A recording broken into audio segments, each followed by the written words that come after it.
dipersembahkan oleh Kopi Luwak, pelopor kopi nikmat, nyaman diminum.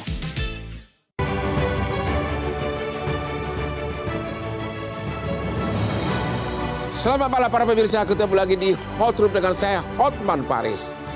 40 tahun lalu, Anda masih ingat lagu Kus Plus? Ke Jakarta aku kan kembali walaupun apa yang terjadi. Ternyata sudah 40 tahun, masih tetap Jakarta adalah impian semua orang. Pasca Lebaran ini diperkirakan 15.000 sampai 50.000 akan datang pendatang baru ke Jabodetabek. Bagaimana akibatnya terhadap pengangguran, kemiskinan, rumah kumuh, ormas makin bertambah, dan sebagainya, dan sebagainya. Memang 70% uang negara ini beredar di Jakarta. Para sarjana lulus dari fakultas baunya ke Jakarta. Ribuan mahasiswa hukum datang ke Jakarta karena apa? Ingin punya Lamborghini seperti Hotman Paris dan berliannya yang puluhan miliar. Itulah ibu kota. Namun apa kesiapan ibu kota? Apalagi ibu kota ini sudah tidak jelas apakah Jakarta itu ibu kota atau tidak.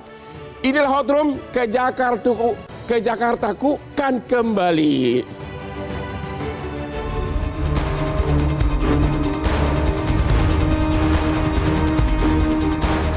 Jakarta masih menjadi magnet bagi sebagian besar warga dari berbagai wilayah. Jumlah perantau atau pendatang yang mengadu nasib ke Jakarta diprediksi membludak usai Lebaran. Banyak pendatang yang mencoba mengadu nasib di kota metropolitan ini. Kepala Dinas Kependudukan dan Pencatatan Sipil Dukcapil DKI Jakarta, Budi Awaludin, memprediksi jumlah pendatang yang masuk ke Jakarta setelah Idul Fitri atau Lebaran mencapai 15.000 orang. Angka tersebut menurutnya turun dibandingkan tahun-tahun sebelumnya, yang mencapai hampir 26.000 orang pada 2023 dan 16.000 orang pada 2024. Mengapa Jakarta masih menjadi magnet bagi para pendatang? Benarkah pendatang ke Jakarta akan turun di tengah situasi ekonomi saat ini? Lalu apa yang harus dilakukan pemerintah?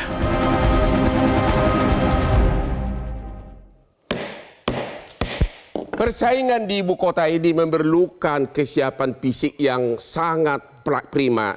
Itulah yang Hotman lakukan selama 38 tahun sebagai pengacara, yaitu setiap subuh minum kopi luwak hitam premium kesukaan Hotman Paris yang benar-benar membuat Hotman siap tarung setiap hari dan aman di lambung. Oke? Kopi luwak hitam premium kesukaan Hotman Paris. The best. Bapak Ciko, Bapak kan jubirnya Pemda DKI. DKI masih ibu kota nggak sih? Sampai hari ini masih ya Bang. Hah? Sampai hari Katanya ini masih. sudah enggak, udah abu-abu. Hampir abu-abu, tapi rasa-rasanya pemindahan ibu kota ini masih akan take time. Secara perundang-undangan masih ibu kota? Secara perundang-undangan masih. Oke, terima kasih. Belum ada perpres yang keluar. Yang kedua, pemindahan. Bagaimana pasca Lebaran ini? Ada kira-kira berapa puluh ribu yang akan pendatang baru datang ke ibu kota? Sampai hari ini prediksinya masih ke maksimal di 15.000. Tapi ya jangan dikurang-kurangin, Pak. More or less ya. Untuk tapi, Jakarta doang atau Jabodetabek? Saya rasa kalau Jabodetabek lebih ya, karena Ya. kita bicara Karawang, Bekasi dan lain-lain ya. Oke, Tapi jadi kalau itu kita baru hanya bilang Jakarta doang? Sekitar 15.000. Untuk Jabodetabek kira-kira berapa? Prediksinya. Mungkin bisa sampai 50.000 kira-kira. Mungkin hanya 50.000. Sampai 50.000. Terus bagaimana kesiapan Pemda DKI? Pertama yang kita harus katakan adalah ini kan bukan hal yang baru bahwa orang pasca Lebaran kemudian berbondong-bondong datang ke Jakarta. Ini bukan hal yang baru. Sejak tahun 40-an bahkan melonjaknya di tahun 2000-an. Dan ini justru semakin ke sini semakin sedikit. Karena apa? Ada pembangunan-pembangunan yang lebih luas lagi, yang lebih masif lagi di daerah-daerah sekitar.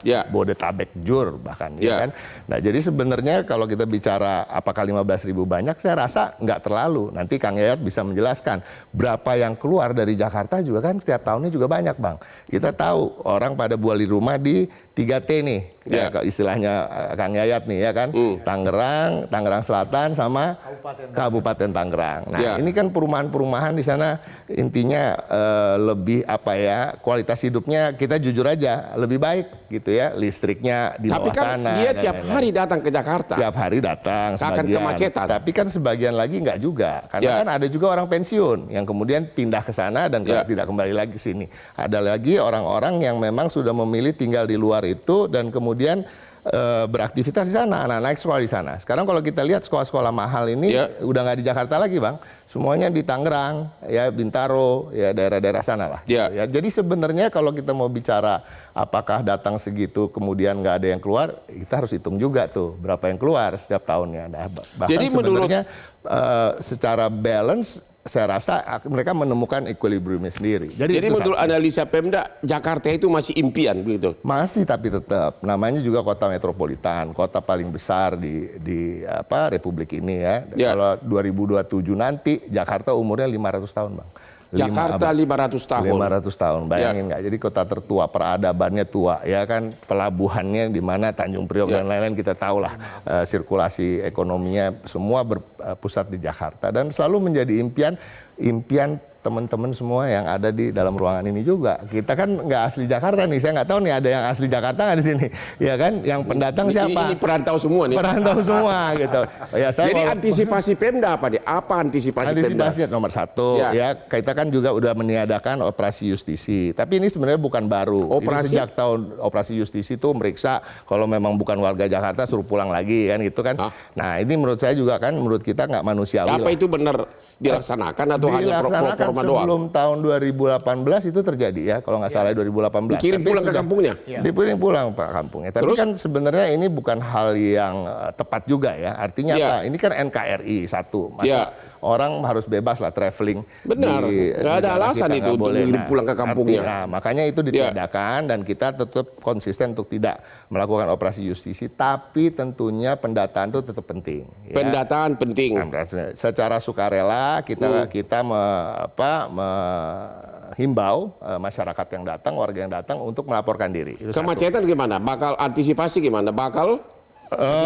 Ya itu tadi saya sampaikan bahwa yang keluar pun juga banyak. Jadi sebenarnya kalau kita mau jujur menghitung apakah betul-betul 15.000 datang itu nambah 15.000 atau sebelumnya juga udah tahun ini udah banyak juga yang keluar puluhan ribu. Dan kita tahu pembangunan semua yang dibangun developer di luar Jakarta ini yang beli siapa sih?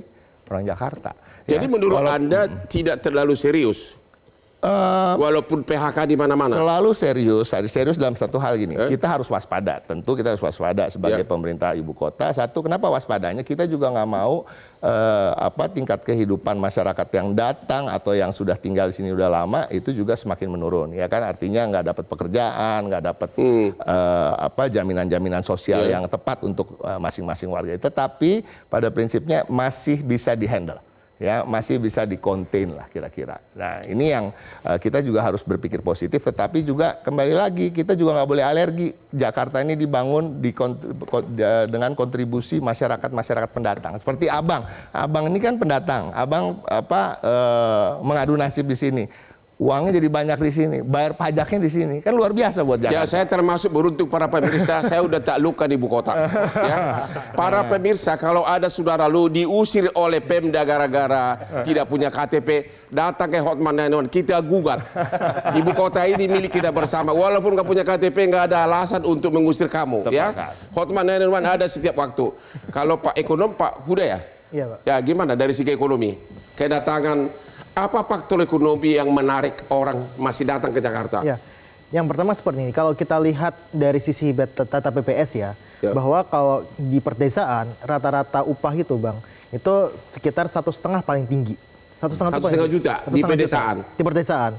Kalau di perkotaan itu bisa sampai 2,3, walaupun masih banyak lah yang dia di bawah 2,3. Tapi kalau kita lihat data lebih dalam lagi, ternyata sekitar 33% penduduk di perdesaan itu mendapatkan upah kurang dari 1 juta. Oke. Nah, inilah yang sebenarnya. Nah, pedesaan di sini termasuk kota-kota kecil atau apa?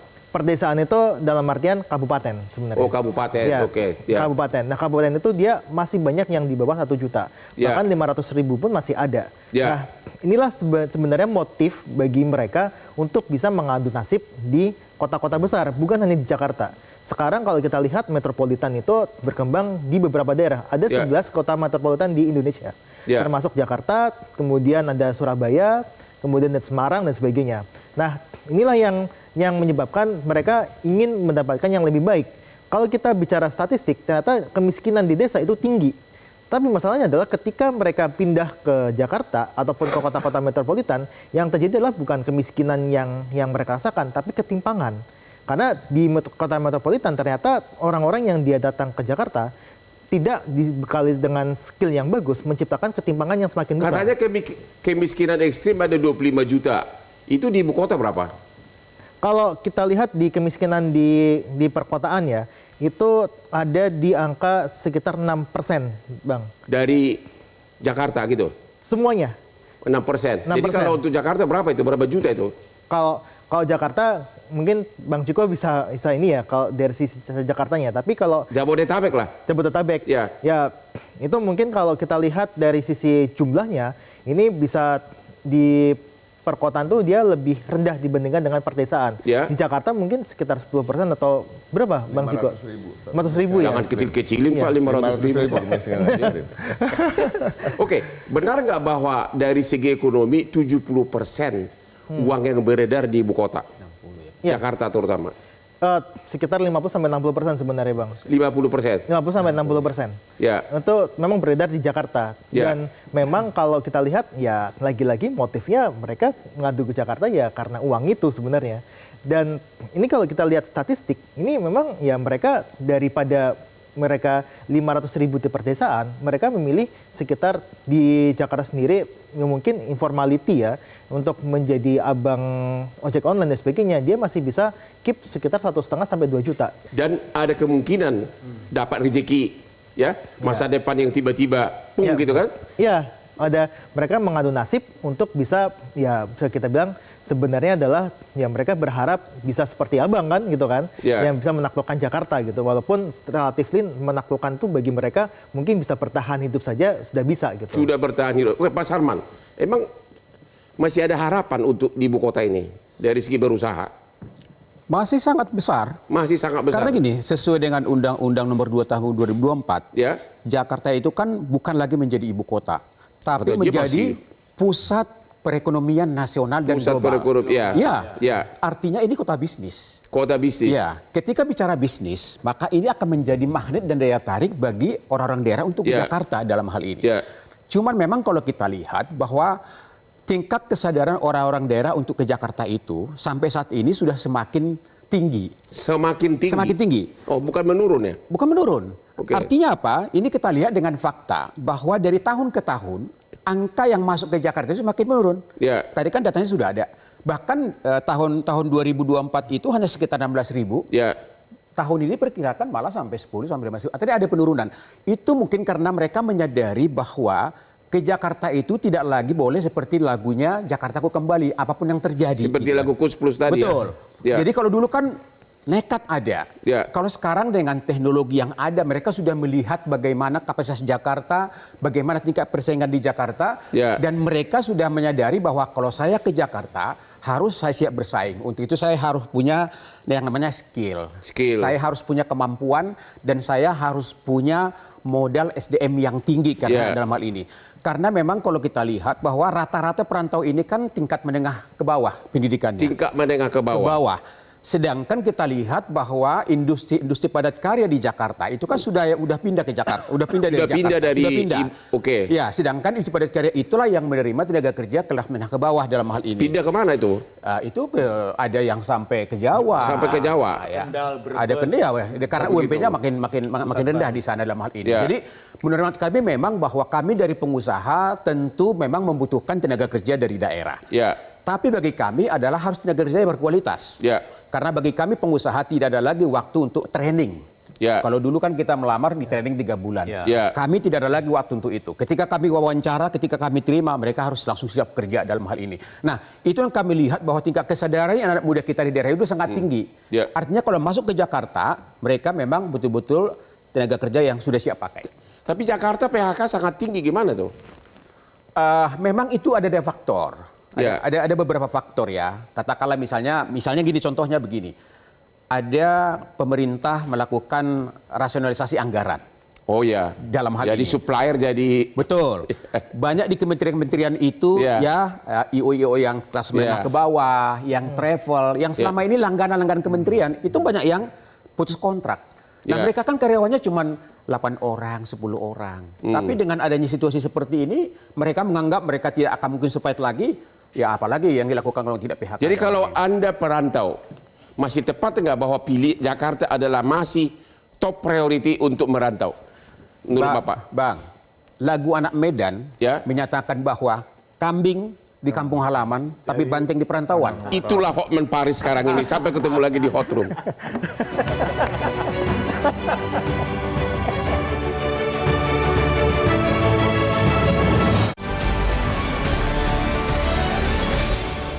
Dipersembahkan oleh Kopi Luwak, pelopor kopi nikmat. Nyaman diminum. Dipersembahkan oleh Kopi Luwak, pelopor kopi nikmat. Nyaman diminum.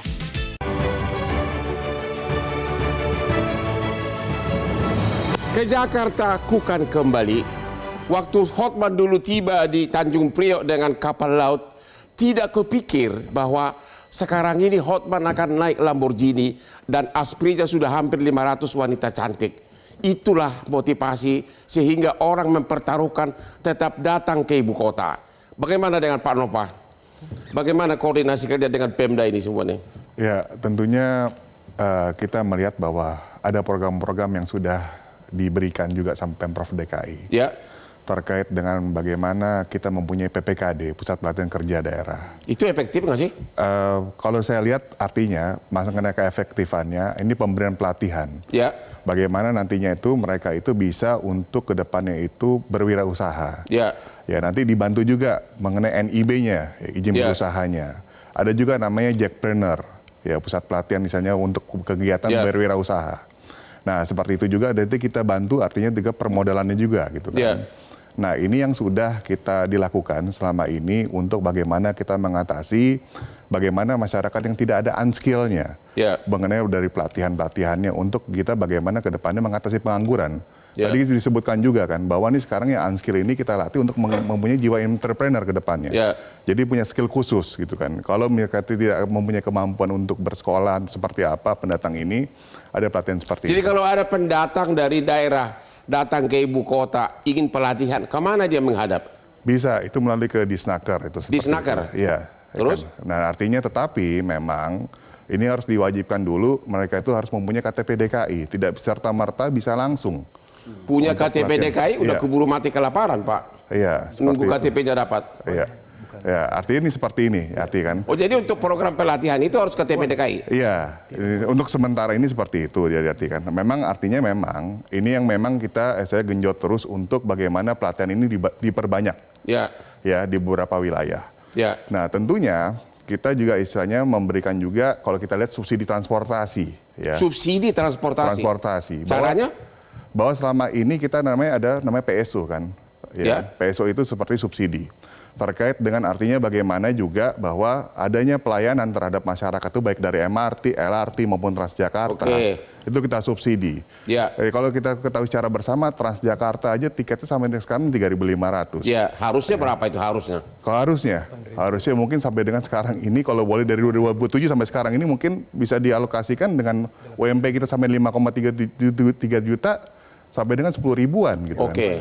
Nah, terkait dengan istilahnya Transjakarta, hampir dengan kita sampai 1 tahun aja kita subsidi hampir 4 triliunan. 4 triliunan? 5 triliun. 4,2 triliun lah. Oh, itu disubsidi ya? Disubsidi. Kalau enggak ongkosnya bakal tinggi dong? Tinggi. Dan Jaklingko pun gratis. Ya. Dan MRT pun kita subsidi juga. Itu subsidi dari Kaspemda? Kaspemda. Jadi hampir tiap tahun pun kita subsidi untuk masyarakat. Nah tadi kalau Bang Hotman menyampaikan misalnya bahwa Jakarta ini masih istilahnya suatu impian, ya kita memberikan fasilitas terus gitu buat misalnya warga DKI. Ya. Yang paling penting lagi ada juga untuk warga yang tidak mampu ada pangan bersubsidi. Ya. Hampir per tahun kita subsidi 800 miliar. Ya. Ya, melalui KJP. Gitu Ya. kan. Jadi mereka bisa mendapatkan subsidi melalui istilahnya terkait dengan pangan yang terkait dengan daging, ya, beras, gitu kan, seperti itu, gitu kan. Ini yang artinya memang yang disediakan sama Pemprov DKI. Ya. Nah, tetapi kalau saya juga istilahnya menggarisbawahin, ini kita harus istilahnya benar-benar cari juga ke depannya juga. Kalau Pak Gubernur menyampaikan beberapa waktu lalu Ya. bahwa subsidi ini yang diberikan mungkin harus ada jangkauan waktu, misalnya mungkin penduduk yang sudah menetap kurang lebih sampai dengan 10 tahun, Mas Ciko, ya. Saya kira setuju. Mau dirubah begitu? Saya kira setuju. Ya. Kenapa seperti itu? Karena kalau misal tidak, mungkin misal sekarang datang terus nih ke Jakarta, akhirnya dia berKTP DKI, Ya. lama-lama kita akhirnya anggaran ini tergerus untuk subsidi. Oh begitu. Jadi opportunity-nya tuh Bang, bukan Iya. cuma opportunity akan ada pekerjaan, Bener. kita bisa hasling. Enggak, Iya. Jakarta ini memang bansosnya luar biasa. Penikmat subsidinya. Ada bansos dari pusat dan bansos-bansos Jakarta ini tadi ada KJP, kartu lansia, Iya. kartu anak. Ini yang menarik Mana, Pak? didapat di daerah-daerah Pak lain. Novavalo, DKI itu sangat baik sama Baik. pendatang. Bener. Kita tahu berapa anggaran yang diberikan, 17 triliun. Iya. 17 triliun untuk Kartu Jakarta Sehat, Kartu Jakarta Pintar, BPJS, lansia, transportasi. Itu sebetulnya kalau kita bandingkan dengan jumlah APBD yang hampir 90 triliun, itu mendekati seperempatnya. begitu. Jadi itu impian, maka orang mengatakan masuk Jakarta itu walaupun saya berpenghasilan terbatas, tapi subsidi itu memberikan sebuah ruang Ya. mereka untuk bisa lebih sejahtera. Ya. Cuman pertanyaan itu tadi, sampai kapan? Apakah sudah diberikan subsidi akan berubah atau tidak? Nah, itu menjadi PR paling Oke. besar. Bapak termasuk ahli perkotaan juga ya? Oke, gini Bang, aku kasih tahu sedikit Bang ya. Ya. Ini yang menarik ya. Satu hal begini, apakah orang boleh melakukan migrasi dan perpindahan? Boleh, itu hak setiap orang untuk Benar. merubah nasibnya. Tapi yang perlu kita catat, siapa yang sebenarnya masuk ke Jakarta? Ternyata data Dukcapil mengatakan 80% itu rata-rata dari Jabodetabek. Ternyata orang kalau melakukan perpindahan, dia akan tahu berapa tinggi rentang masalahnya. Nah, Ya. makanya misalnya orang paling banyak sekarang dari Bogor, Kabupaten Bekasi, kemudian dari kota sekitar Banten untuk masuk ke Jakarta. Ya. Kalau yang dari luar Jawa, di luar wilayah Jabodetabek itu dari Kendal, dari Brebes, dari Tegal dan beberapa daerah lainnya, termasuk juga dari Medan agak banyak, Bang. Ya. Nah, jadi yang menjadi PR kita adalah kenapa makin lama tinggal sedikit. Nah, ini yang menjadi pertanyaan kita. Makin sedikit apanya? Pendatang dari luar Oh Jabodetabek. justru makin menurun ya? Makin menurun karena orang sekarang sudah melihat contohnya ya di Jawa Tengah. Jawa Tengah itu kawasan industri mulai dibangun, Kendal, Oke, Brebes. beralih. Jadi Nah, manufacturing beralih gitu. beralih seperti UMP yang terlalu tinggi di Jakarta dan sekitarnya itu mendorong relokasi. Contoh yang menarik ya, ini mungkin harusnya informasi terbuka. Ya. Di Brebes itu ada industri alas kaki dari Tangerang yang pindah. Ya. Di sana butuh 25.000 tenaga kerja. Ya. Ternyata yang tersedia cuma 12.000. Dari 12.000 yang bisa diterima cuma 5.000. Ya. Nah, informasi tentang kesempatan kerja di luar itulah yang sebetulnya tidak tertangkap dan tidak terinformasi. Ya. Nah, itu yang harusnya mungkin apakah melalui Depnaker, ada nggak pusat informasi data? Contohnya misalnya, kalau kita ke Jakarta, yang datang ini rata-rata kan Bang S3, SD, SMP, SMA Bang. Ya. Iya kan? Ini mohon maaf ya, unskilled, Ya. SD, SMP, SMA ya. Ke bawah. Ke bawah. Ya. Pertanyaannya, ada harusnya informasi, jangan datang ke Jakarta pada saat habis Lebaran. Sorry rekrutmen tenaga kerja, ASN mungkin nggak bisa lah. Pabrik rata-rata merekrut itu pada bulan September dan Oktober. September dan Oktober. Ini Jadi kalau informasi datang ke Depnaker. Jakarta, Nah, itu pertanyaan, kalau datang ke Jakarta paling bisa masuk di sektor informalnya. oke. Jadi artinya apa? Kalau sektor informal, income-nya belum tentu seperti orang yang kita harapkan. Ya. Jadi mungkin mimpi kayak lawyer dari abang mungkin agak berat ya kan? Kalau mereka yang datang dengan kemampuan pendidikan terbatas, keterampilan terbatas, paling yang bisa dimasuki di sektor informalnya. Kemudian yang kedua yang juga harus diinformasikan kepada masyarakat sekarang, ada PHK di Jakarta. Ternyata data dari Disnaker itu, PHK terbesar itu paling banyak di sektor apa? Perdagangan Bang. perdagangan itu ternyata ada perubahan dalam konteks bisnisnya. Contoh satu, daya beli mungkin turun. Yang kedua, Perdagangan maksudnya apa nih? misalnya retail atau misalnya toko, pasar, jasa dan sebagainya. Ya. Satu yang merubah satu bang, online bang. Jadi ternyata ruko, mall itu sekarang kan makin sepi. Benar. Karena orang bisnisnya bisnis online. Benar. Daring seperti itu, otomatis pasti ada terjadi PHK. Nah, Ya. itulah yang harusnya terinformasi. Nah, kedua, kalau kita ingin masuk ke Jakarta, sebetulnya sektor apa yang kemungkinan bisa masuk rata-rata kalau yang formal, contohnya apa? Marketing untuk penjualan, manufacture, transportasi, hospitality, pariwisata. Tapi yang menarik untuk sektor yang paling besar, sektor keuangan dan jasa, apa yang dibutuhkan? Akuntansi, Bang. Kenapa itu? Ternyata Jakarta memang kota keuangan. Jadi asuransi untuk akuntan lapangan kerja terbuka luas. terbuka luas. Tapi pertanyaannya, di mana informasi itu didapat? DKI sudah buat namanya Bursa Tenaga Kerja 3 Ya. bulan sekali. Pertanyaannya, bisa nggak Pak Gubernur suatu saat nanti bursanya itu tidak perlu datang tapi by aplikasi, Bang? Oh begitu. Jadi dengan demikian orang cukup dengan tek bisa dengan aplikasi. Ya benar itu Pak Huda. Akuntansi itu sangat dibutuhkan dari segi ekonomi sekarang ini. Kalau kita melihat dari sisi tadi sampaikan juga sama Pak Sarman ya, bahwa Jakarta ini kan sebagai kota keuangan.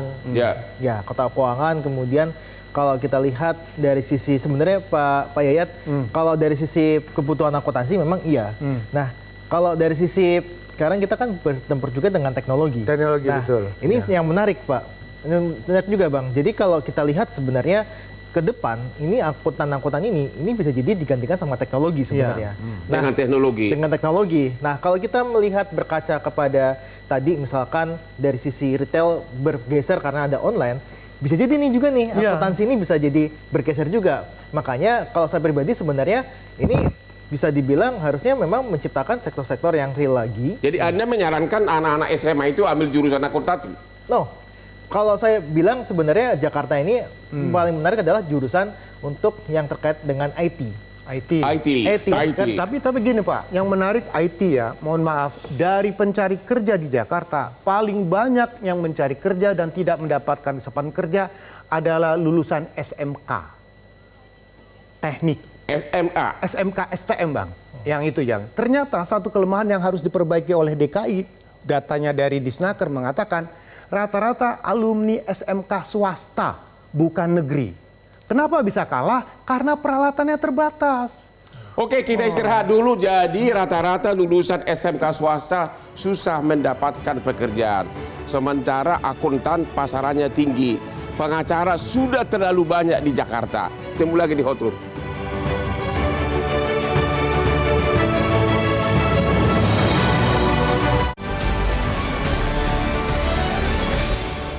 Dipersembahkan oleh Kopi Luwak, pelopor kopi nikmat.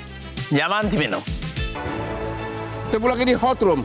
Apapun keahlian saudara, apapun pekerjaan saudara, harus diakui bekerja sambil meminum kopi luwak hitam premium adalah cara yang paling efektif untuk meningkatkan konsentrasi kamu.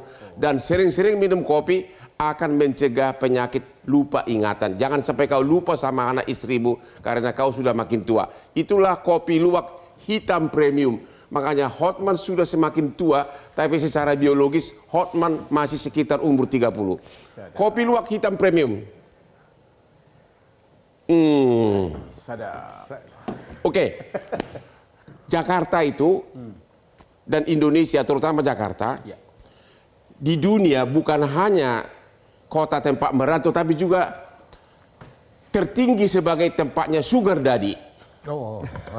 Ribuan apartemen, ya ini benar, ribuan apartemen dihuni oleh cewek-cewek perantau yang dibiayai oleh para sugar daddy. Itu suatu kenyataan, ya. Ribuan apartemen dihuni oleh para cewek-cewek cantik, ya. Ya, itu gimana tanggapannya itu? Apakah memang sektor itu juga Gini Bang, aku tambahin kasih data. Aspek tata kota gitu. Begini, yang menarik Bang, data dari BPS mengatakan orang di Jakarta hanya 54% yang punya rumah. Hanya 54%.